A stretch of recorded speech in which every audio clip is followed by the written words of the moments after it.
Rain fell over the pack house of Valemore, soft and steady, as Alara Voss knelt on the stone floor of the servants' hallway, scrubbing a stain that had been there longer than she had.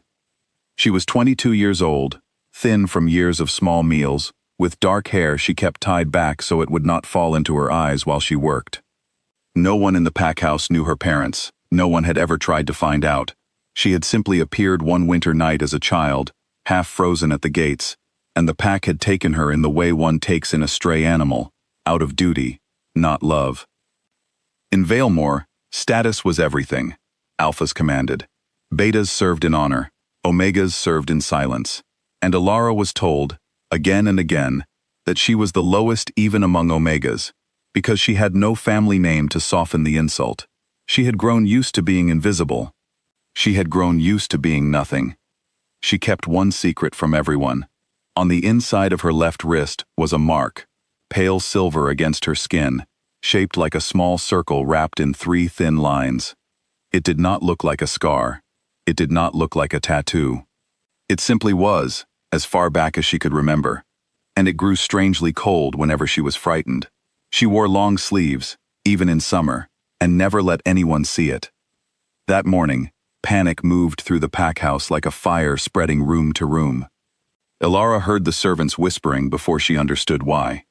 Warriors who had gone to sleep strong and healthy the night before were now lying in the healing wing, pale and trembling, trapped in nightmares they could not wake from. By midday, 3 elders had joined them. The pack's healers worked without rest, but nothing eased the suffering.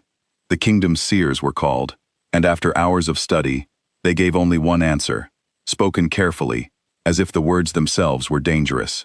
This was an old curse, tied to a bloodline not seen in Valemore for 20 years. Because every hand was needed, even the servants were sent to help, and Alara found herself carrying water and clean cloths through the healing wing, moving quietly between beds full of suffering strangers. She had never been trusted with anything important before. She told herself this was no different. She was still just a pair of hands. Near sunset, she stopped beside an old healer named Doran, a kind man who had never once looked down on her, even when everyone else did. He was pale and shaking, caught somewhere between sleep and waking, murmuring words that made no sense. Without thinking, Alara reached out and took his hand, the way she might have comforted a frightened child. The mark on her wrist began to glow. It was faint at first, like the last light of a candle, but it grew brighter, spreading warmth up her arm. Doran's shaking eased, his breathing slowed into something calmer, something closer to real sleep. Around the room, other healers turned to stare. Alara pulled her hand back too late, her sleeve falling away, the mark clearly visible to everyone. She did not notice the tall figure who had entered the room until his voice cut through the silence. "Show me your wrist." Alara turned and found herself facing Cale Thorn, Alpha King of Valemore. She had seen him before, always from a distance, always as a servant sees a king, someone to bow to and never speak with. Up close, he was harder to look away from, tall and broad-shouldered, his eyes the deep gray of storm clouds, his expression unreadable. He did not raise his voice, but the entire room went still. "I asked you a question," he said. Trembling, Alara held out her arm. Cale crossed the room in a few steps and took her wrist in his hand, studying the mark with an intensity that frightened her more than any punishment could have. His jaw tightened. "Where did you get this?" "I don't know," Alara said honestly. "I've had it since before I can remember. I never told anyone. I didn't think it meant anything." Cale said nothing for a long moment. Then he turned to the nearest guard. "Bring her to the west chamber, now." Alara's heart dropped. In Valemore, being taken away by royal guards rarely ended well for someone like her. She was placed in a private room, not a cell, though 2 guards stood outside the door.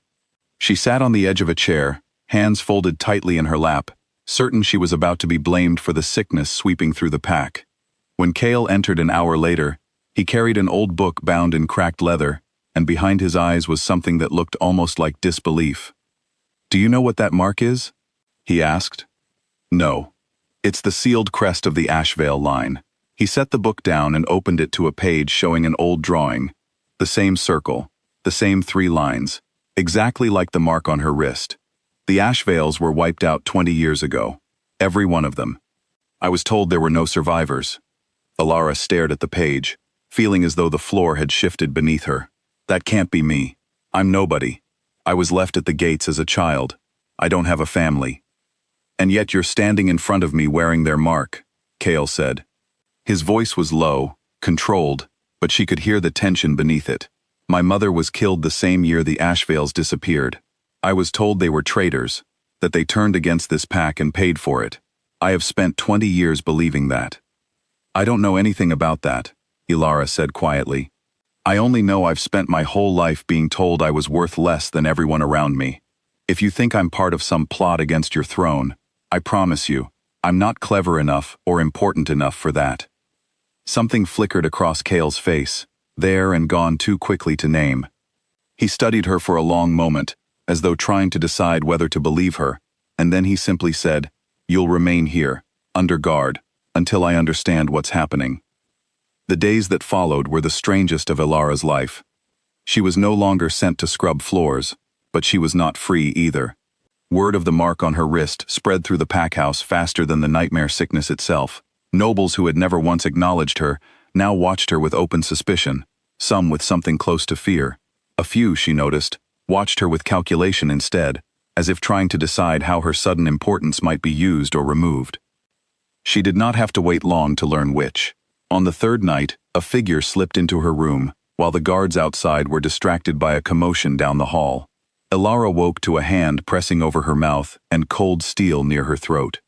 She fought back with everything she had, knocking a candle stand to the floor, the crash finally alerting the guards. The door burst open, and Kale was there before the attacker could finish what he came to do. The fight was brief and brutal. Kale did not hesitate, and the assassin did not walk away from it. Afterward, Kale knelt beside Ilara as she sat shaking against the wall, checking with his own hands that she was unharmed. His usual iron composure cracked just enough to show real concern beneath it. "You're safe," he said, quieter than she had ever heard him speak. "I should have kept better guards on you." "Why do you care?" Ilara asked, her voice barely steady. "A week ago, you didn't know I existed." Kale did not answer right away. When he did, his words were careful, as if he were surprised by them himself. "A week ago, I thought I understood exactly who my enemies were. I'm no longer certain of anything, except that whoever sent that assassin is more afraid of you than they've ever been of me." From that night forward, something between them changed, quiet and unspoken. Kale began keeping Ilara close, not as a prisoner now but almost as an ally, though neither of them said the word aloud. Together, late into the night, they searched through old pack records, looking for the truth buried under 20 years of accepted lies. What they found rewrote everything Kale had believed about his own past. The Ashvales had not been traitors. They had been the original guardian bloodline of Valemore, tied to the land itself since the pack's founding, entrusted with a duty older than any throne, to hold back a nightmare curse sealed generations ago beneath the packlands. Kale's mother had not been killed by the Ashvales. She had been killed by the same hidden faction, now spreading the sickness, a faction that had spent 20 years trying to erase the one bloodline capable of stopping them, and had nearly succeeded. Ilara was the last of that bloodline, the only one left who could complete the binding ritual and end the curse for good. "All this time," Ilara whispered, staring at the old records with tears in her eyes, "everyone told me I was nothing, that I didn't matter. And it turns out the reason I was hidden away, the reason no one ever spoke of where I came from, is because I was the one thing powerful enough to frighten them." Kale looked at her, something fierce and steady in his gray eyes. "You were never nothing. You were just hidden. There's a difference." There was little time to sit with the discovery. The conspirators, realizing their secret was close to being uncovered, moved against them directly. A member of Kale's own council, a man Kale had trusted for years, revealed himself as the one orchestrating the curse, hoping to let it consume the packlands and clear his own path to power once Kale and the last Ashvale were dead. The confrontation came at the ancient binding stones outside the pack house, where the original seal against the nightmare curse had first been placed generations ago.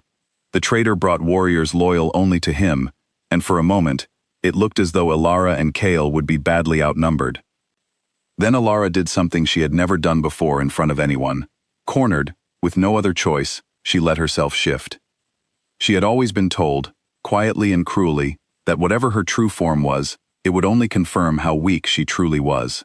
It was the opposite. Silver light poured from her like moonlight given shape, and where a smaller, uncertain young woman had stood, there now stood something ancient and radiant, powerful in a way that silenced every warrior watching, friend and enemy alike. It was not the form of someone unworthy, it was the form of a guardian. Kale fought beside her, not to shield someone fragile, but as an equal standing with an equal. Together, they broke through the traitor's warriors, and Kale himself ended the fight against the man who had murdered his mother and threatened to destroy everything he was sworn to protect. As the last of the traitor's forces fell, dawn began breaking over the horizon, painting the sky in soft gold.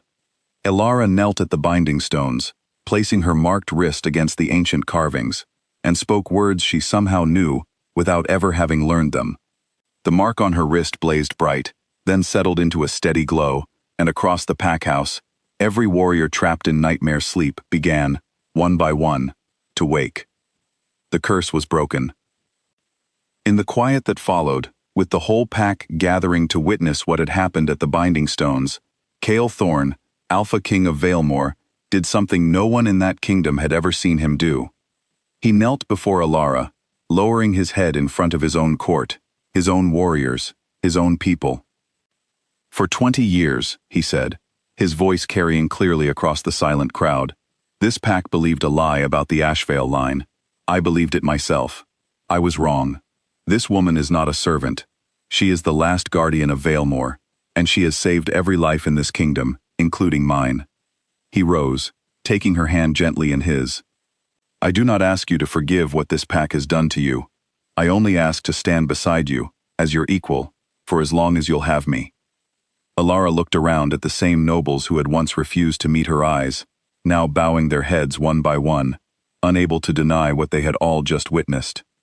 She thought of every quiet insult, every cold room, every night she had told herself she was worthless, because that was all anyone had ever taught her to believe. None of that was true. It had never been true. She turned to Kale, and for the first time in her life, she let herself believe she deserved to be seen. Then stand beside me, she said, not because I have a bloodline worth kneeling for, but because I chose to stay, even when no one thought I mattered. The sun rose fully over Valemore, warm and golden, touching the pack house, the binding stones, and the two figures standing together at its center.